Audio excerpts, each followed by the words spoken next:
Well, welcome again, everybody. I'm really glad you're here. I hope you are too.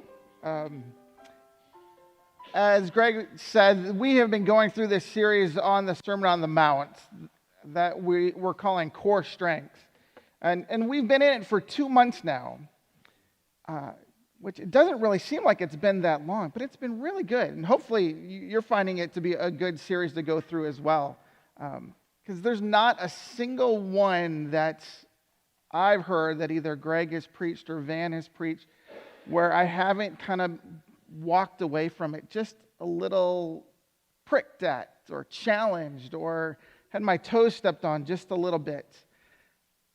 And while typically most of us, we don't like having our toes stepped on, there's just something that I think is good for us to be able to be here and say, yeah, God, I need you to change me. I know I'm not where I need to be. And for some reason, this series has done that for me.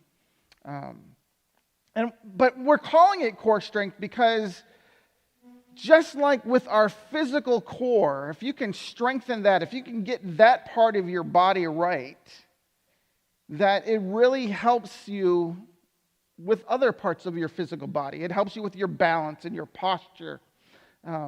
It gives you stability. It helps you with your back pain, things like that, right? So if you get your physical core working properly, then the rest of you will kind of be physically well. And so that's the same is true with here as we focus on our spiritual core. And if we understand what he is teaching in this, what Jesus is saying in this, that it really does have that potential to strengthen the rest of our Christian life. So, but what I'd like us to do, just to kind of get us going, is to think for a moment about the people who are listening to Jesus. You know, as he gave this sermon, there were probably people in the audience who, like this church, were very diverse in their backgrounds. There were probably some very common people who were just from the village and they're out to see Jesus and listen to what he had to say. There were probably some pretty well-educated people who kind of knew maybe where he was going or what the background was that he was teaching from. There were probably some pretty well-trained religious people. Certainly, you can see how he pokes at them a little bit in some of the earlier passages that we talked about. But then I'm guessing that there were some seekers in there as well, some people who didn't quite know where to look for some answers. Then among them, I'm sure there were people who were poor, and there were probably some people who were well-to-do. And the interesting thing about the way that he spoke in this sermon, that we call the Sermon on the Mount, is that it's very, very simple. He says things in here that anybody could get. It's very easy to understand. But even in doing something that's pretty simple, it's really deeply profound in that it's kind of beyond like, wow, I never thought of it quite like that before. And in teaching like this, there was no way that you can kind of walk away from it thinking, yeah, it had nothing to do with me. Like sometimes I come to church and I hear a sermon and I think, oh my goodness, I really wish Emily was listening right now. You know, I really hope my wife was hearing what he had to say because that sermon was all for her. Right? Is anybody else ever guilty of something? Not maybe toward your spouse, but anybody else ever think that? No, I'm the only one? Okay. That's okay.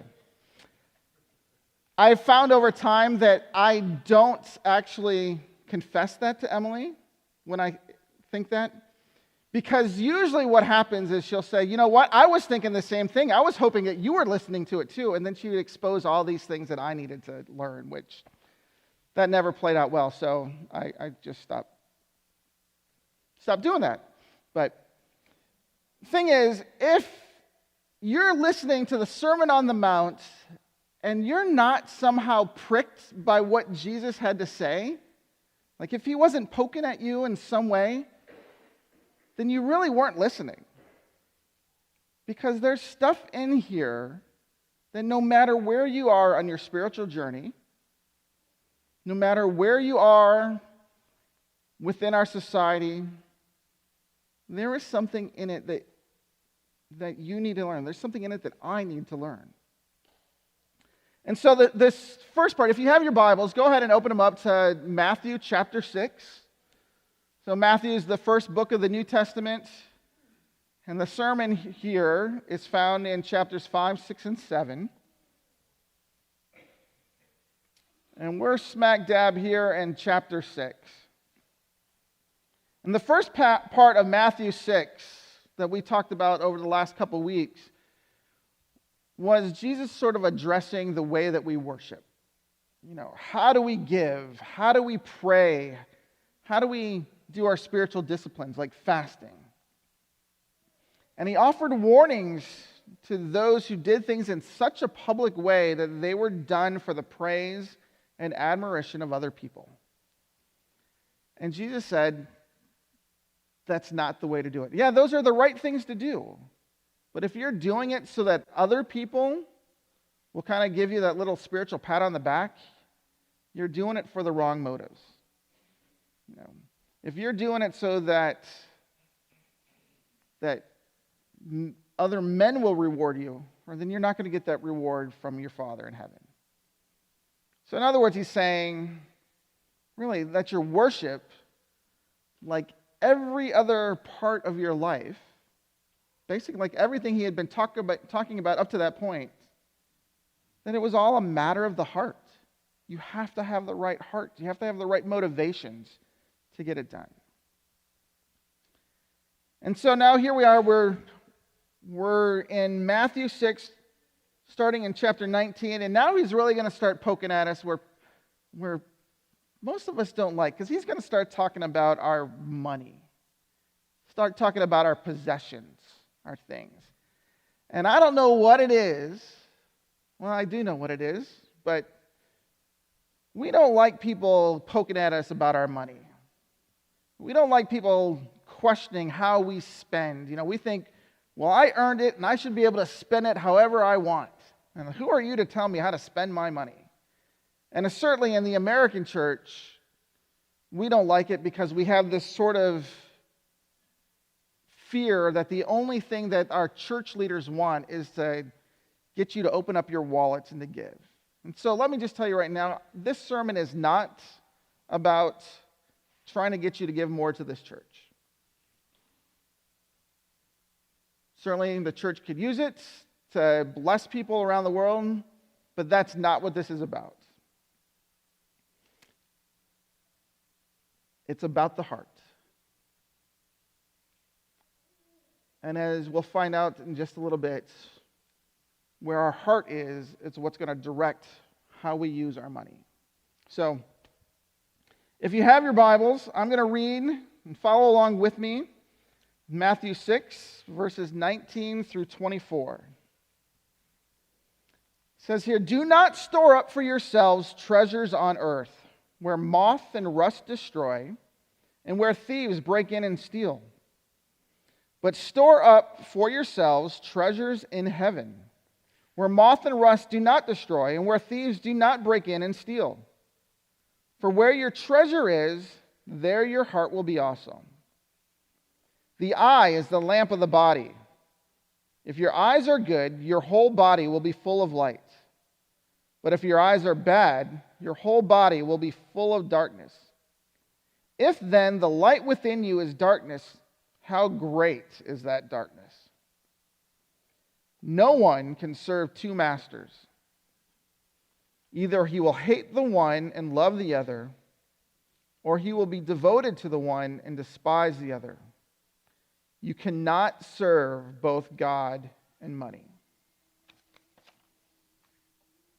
Now, I'm sure some of these verses are familiar to a lot of us.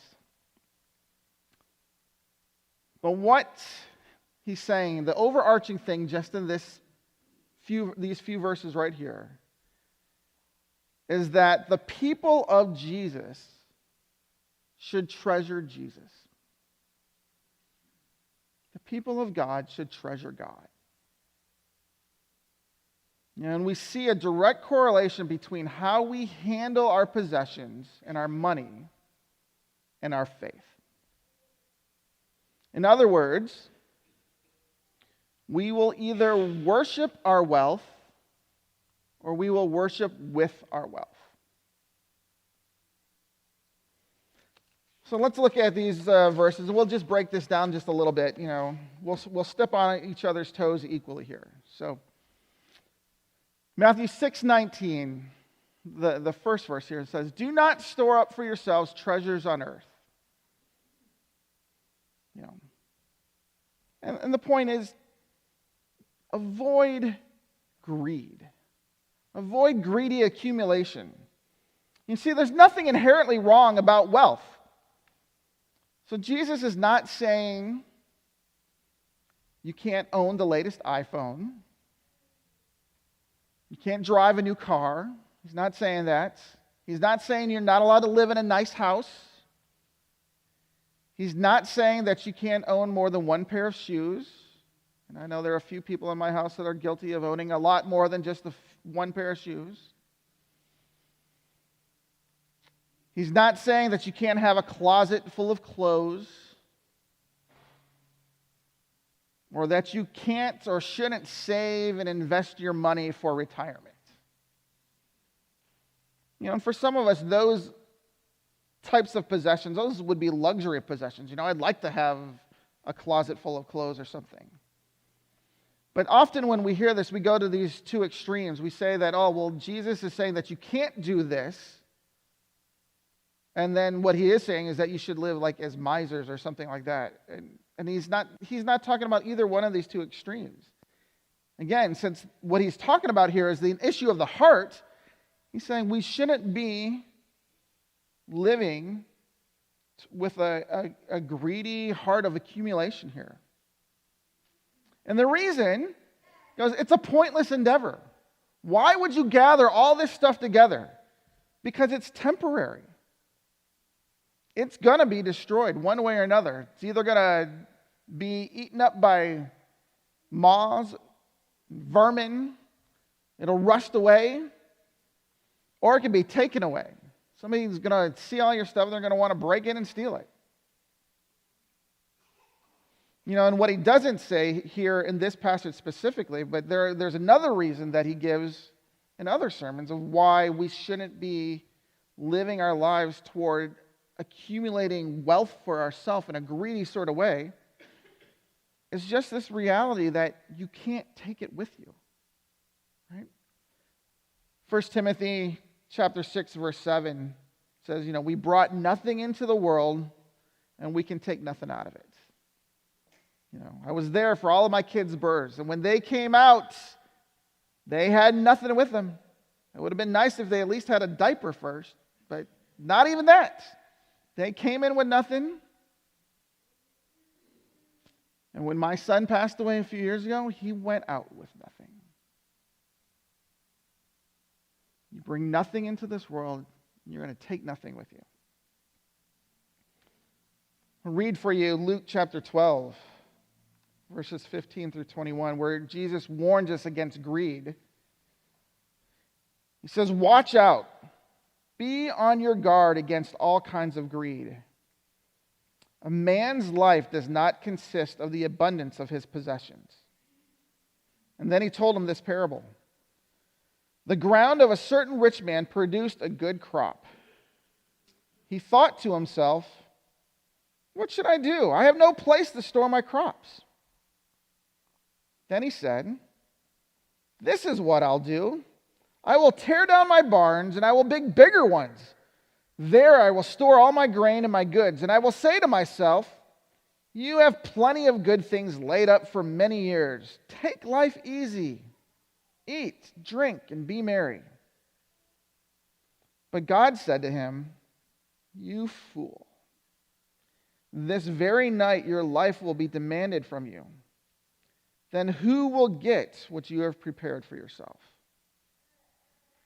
And he ends the parable by saying this: this is how it will be for anyone who stores up things for himself, but is not rich toward God.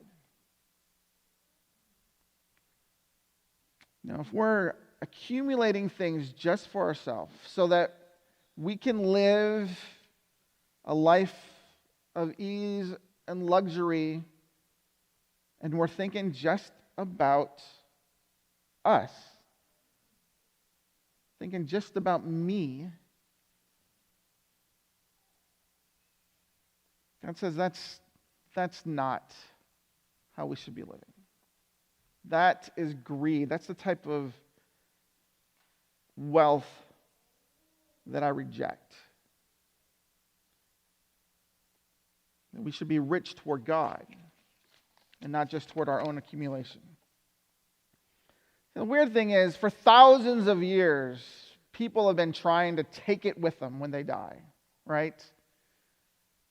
The pharaohs and the pyramids, they were built for the purpose of being able to have all of their treasure with them to be able to take into the afterlife. But long after they were gone, their treasures were looted, and now they're in some museum somewhere, right? They didn't take them with them. You know, you've heard the phrase, you've never seen a U-Haul being pulled behind a hearse. You know, I thought, and then I found this picture on the internet, and, that kind of blew the entire sermon illustration here. But, so apparently you can see a U-Haul being pulled behind a hearse. Don't know why. Don't know what the purpose of that is.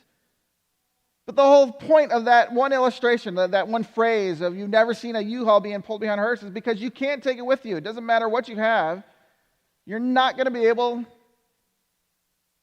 to take it with you once you die. And that saying, he who has the most toys wins? No. He who has the most toys still dies. So you can't take your treasure with you, but what Jesus says is you can at least send it ahead. And so that's where we'll look at the next verse. Matthew 6, chapter 20. It says, "But store up for yourselves treasures in heaven, where moths and vermin do not destroy, and where thieves do not break in and steal." Jesus does encourage us to pursue riches here. The question is, what kind of riches should we be seeking? He says flat out, store up treasures in heaven. He's saying invest in eternity. But how do we do that? Heaven doesn't have any banks where we can deposit money.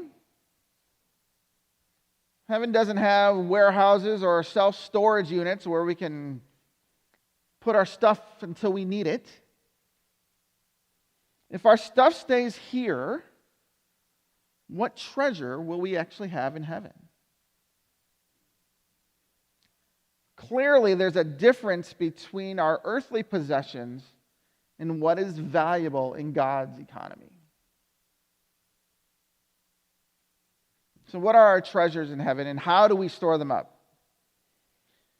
For some reason, there's this tendency to, as we look at this, and we think, well, our treasures in heaven may be solely referring to giving to the church, maybe referring to our tithe, or at least being a generous person. And generosity is a part of this, for sure. Because there certainly is an element of truth to that. If you look back just in a few verses earlier, in Matthew chapter 6, verse 4, where he's talking about giving, he says, you should give your gifts in private, and then your Father who sees everything, he will reward you. So, there are rewards associated with us giving our money to others, to the work of the Lord. But it's more than that. In Luke 12 and 14, Jesus encourages his followers to sell their possessions and give to the needy, encourages them to give to those who can't repay. But again, there's more than just this idea of a treasure in heaven being about giving our possessions away. Throughout the sermon, the last chapter and a half, Jesus has been given hints about what kind of things that build up assets in heaven. So as we said there's giving our money, giving generously, giving our possessions to the Lord or to others is a part of that. But in Matthew 5, 11 and 12, he says, "Faithfully endure persecution, for great is your reward in heaven." Matthew 5, 43 through 48, "Love your enemies, that you may be children of your Father in heaven." Matthew 6, 5 through 6 says, "Pray in secret, that your Father who sees everything will reward you." And there are other verses that talk about what we can do to store up treasures in heaven. Mark 9:41 talks about serving others. That if we give a cup of cold water given in his name, we will certainly not lose our reward. Matthew 25:31 talks about the parable of the sheep and the goat.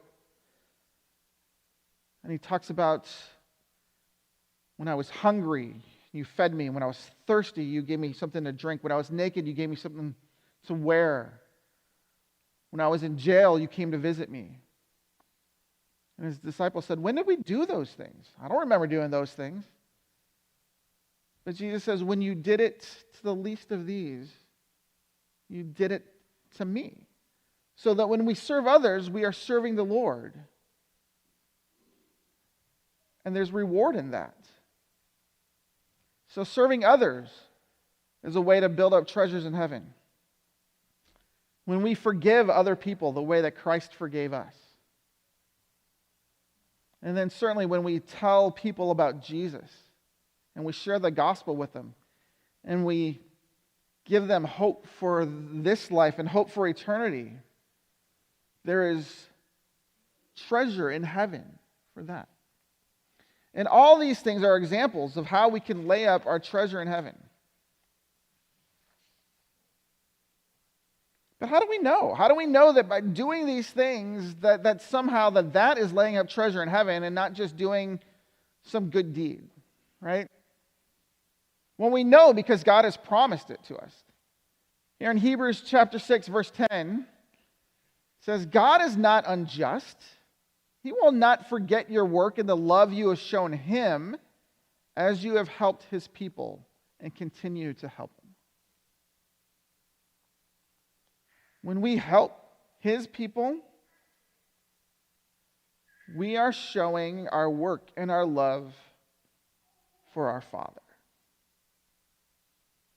Now I'll say this, I think there's one little caveat in this, and that it's not just service for service sake. You know, all these things that we're talking about up here, they're other people-centered, but it's just not doing something for others. You know, the example I thought of is, you know, if I give away my money to somebody, or if I go to my neighbor's house and I cut their lawn, I am just doing something that is helping them temporarily. I'm helping them with an earthly thing, which is going to burn up and pass away. And, you know, if I give them money, it could be unwisely spent, and it's just a good deed that really is tied to the earth, tied to temporary things. So the caveat of all these things that we do, whether it's our generosity or whether it's, you know, how we love other people or how we choose to react toward other people, is that it really needs to be Christ-centered as well. It's not just service for service sake. It's not just volunteerism. It's doing it for the glory of God. Last night we were at the Legacy Christian Academy fundraising banquet, and Sarah Mays, who was the keynote speaker, did a great job.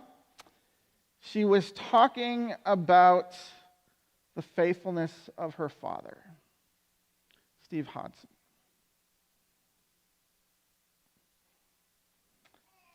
And that even in his dying days, that he was faithful to the Lord in what he could do. Because he was rooted to the vine, because he was abiding in Christ in all that he did, that he was laying up treasures in heaven because of his faithfulness to the Lord. And that he was tying his life to Jesus in all that he did. And it was just a good reminder for me that the things that we do, they shouldn't just be good deeds, but they should be good deeds tied to Jesus.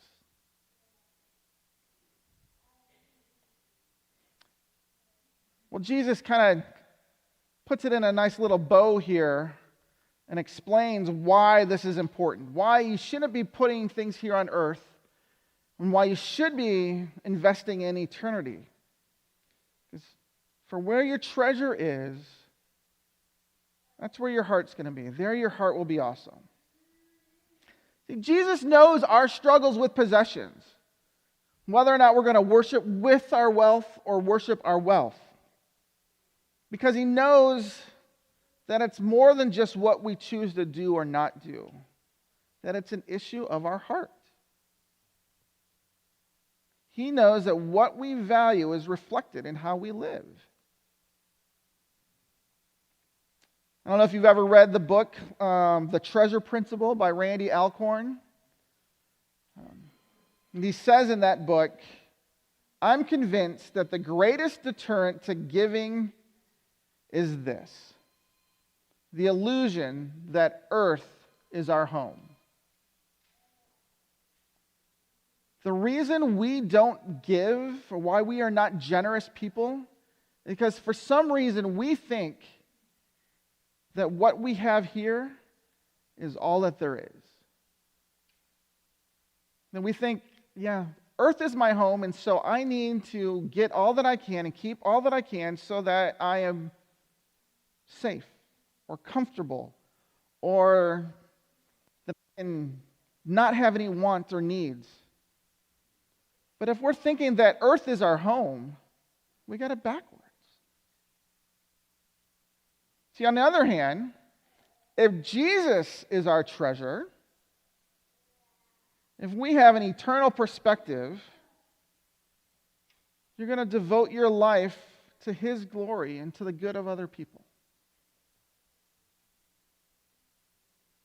Paul David Tripp says that whatever commands the love of your heart also shapes the direction of your life. And that's true in a lot of things. That's true in the big things and the little things. Little things, like whatever shapes the direction of your heart. All right, most of you know this. I confess, I'm a University of Michigan fan. Every Saturday, I wear a Michigan jersey because that's where my heart affection is when it comes to college football. And so that shapes the direction of my life on Saturday. Today I'll put on a Lions jersey and just be just as disappointed. But that's just a little thing. But the same is true with the big things. The things that command the love of your heart will shape the direction of your life.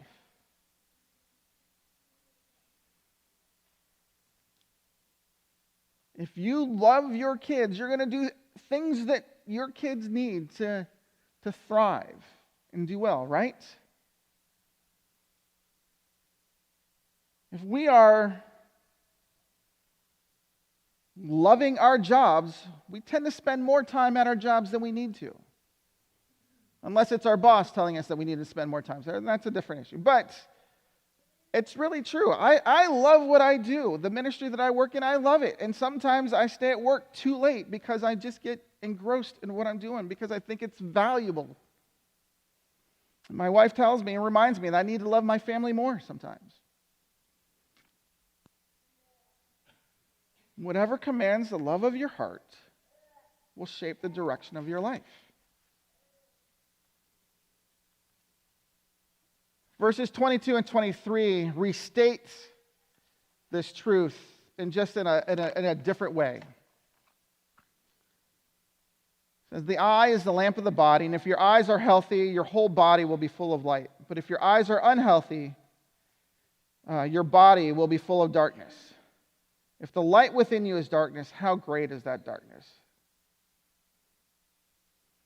The way that we handle our finances affect every other part of our lives, either for good or for bad. So if that which should lead to good actually causes evil, then that person is truly perverse in their thinking. Or to put it another way, if the thing that is supposed to give you light is instead darkness, that's a really dark darkness. When you have something at your disposal that should be something intended for good, intended for light, intended for blessing of others, and somehow it's distorted so that it now is all about me, that is a greater darkness than somebody who doesn't know or understand that.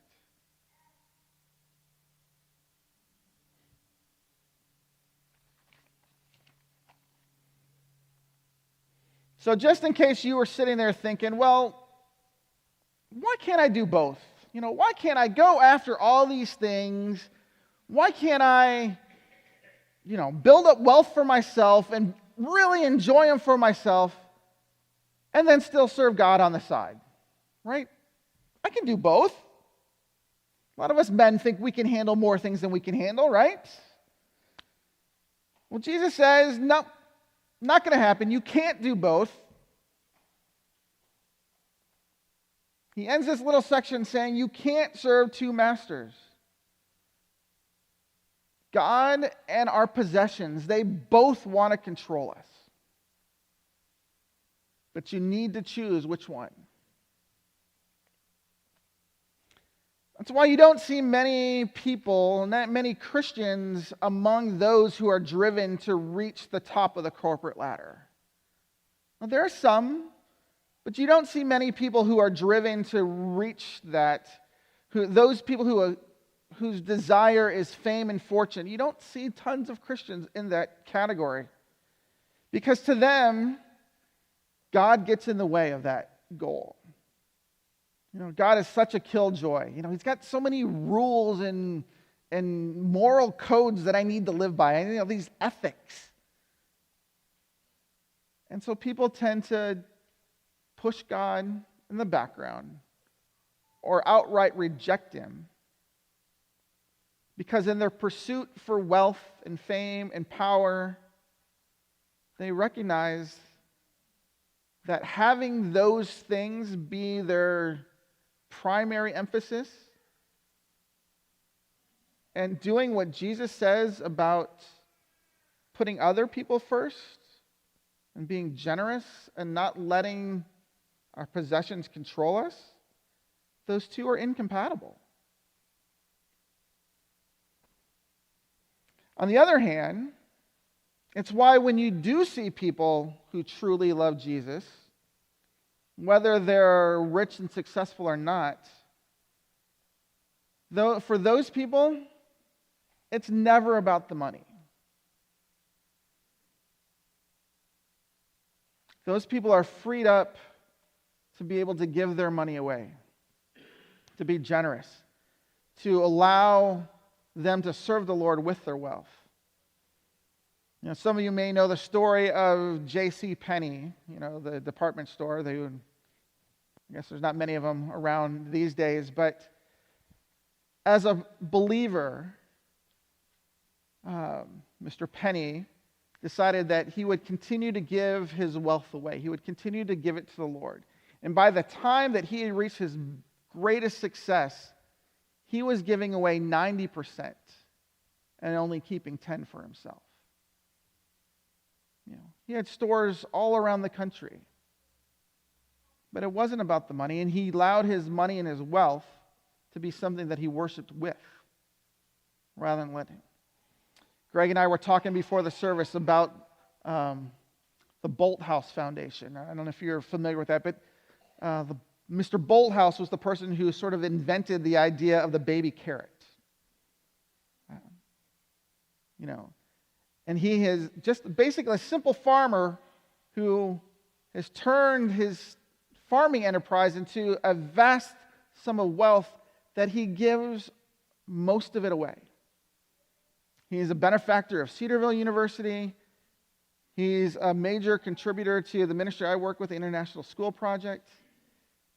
He gives away most of his wealth just from growing baby carrots, but for the glory of God.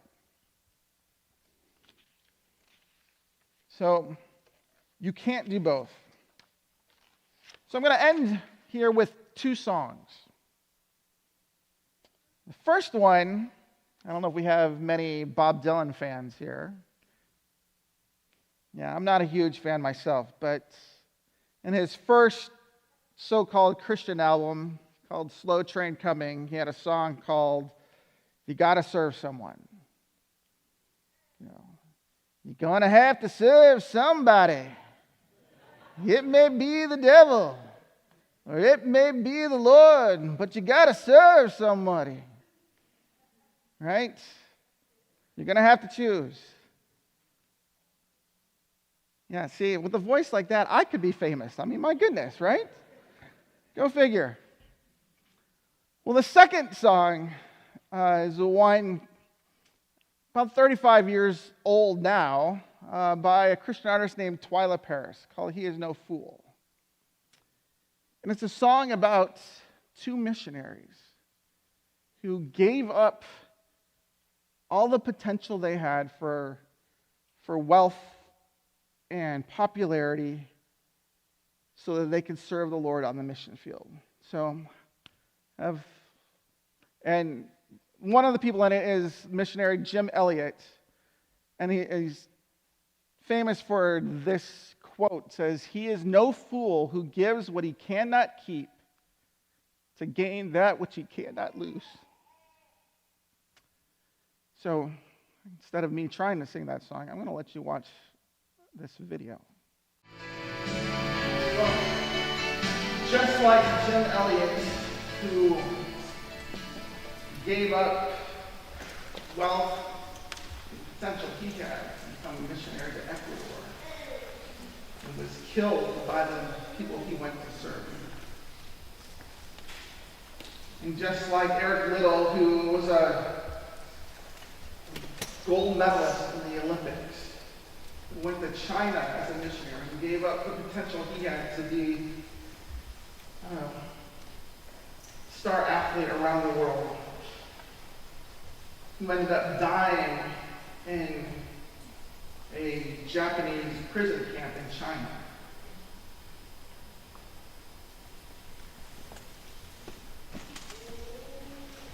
There are people among us who are investing in eternity.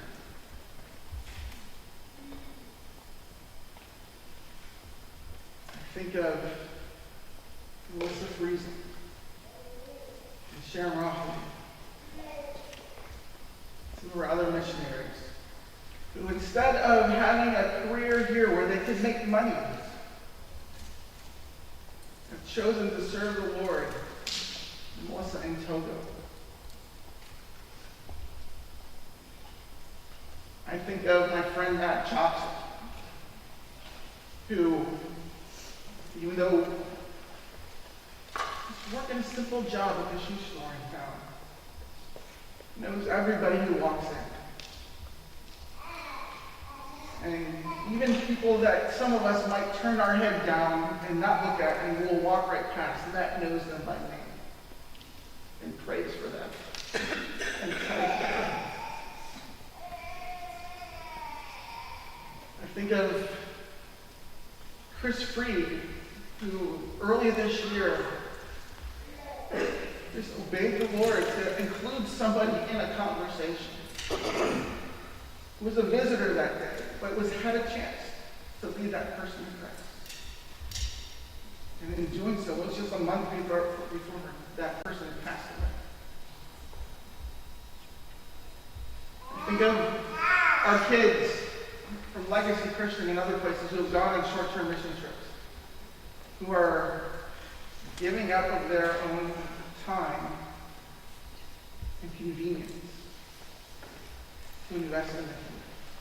And there are more. There are others, and I know that's true. But I pray that we will be people who will invest in eternity. That we will recognize that we cannot keep the things that we have in this world. But the things that we can invest in heaven, we will never lose that reward in heaven.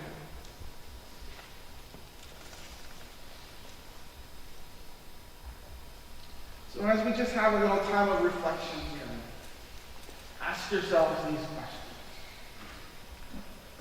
Do I treasure Jesus? Or do I treasure the world? Do I treasure Jesus or do I treasure my possessions? Do I obsess over earning more money and accumulating more wealth? These are things that I worry about, things that I strive after. Or am I consumed with living and loving like Jesus? So pray with me. Father, as we end this time, and we know that you're not telling us that it is wrong to have things. All throughout Scripture, there are people who are wealthy. There are people who have things. God, what you are telling us in this, Father, is that our possessions should not own us. We need to think of our possessions as a means by which we worship you. So God, where we are thinking wrongly on these things, convict us. Shape us. Help us to be people who are generous with the things you have blessed us with. And whether that's a little or whether that's a lot. God, may we have the right perspective.